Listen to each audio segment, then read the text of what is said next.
คันว่าเจ้าเมิดหักคันว่าเจ้าเมิดใจบ่อยากคบต่อไป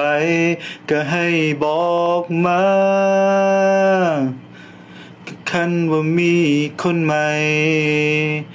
คันสิไปสิลา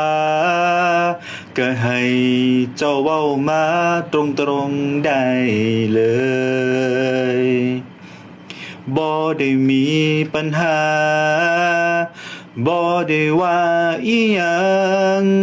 ก็แค่บอกมาดังๆให้มันชัดเจนอย่าให้คุ้มเครือบ่แม่นของเหลือของเล่นผู้ใดบ่อยากได้เสียใจบ่อยากหักห่วมไผเข้าใจบ่อย่าจะปลาสองมือ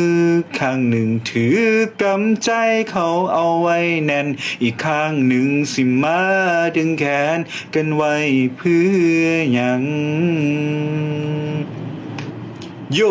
บ่ฮักก็ฟ้าไปให้พ้นจะบ่ต้องมาทนให้เสียเวลาเลือกไผก็ให้ฟ้าบอกมาจะบ่ต้องลีลาเหยียบเรือสองแคมฮักไผก็ให้เจ้าฟ้าเรือแต่ก็อย่ามาเสือกเลือกถึงสองคนอย่าเฮ็ดให้เป็นเรื่องสับสนอย่าให้มันวกวนตั้งมันชัดเจ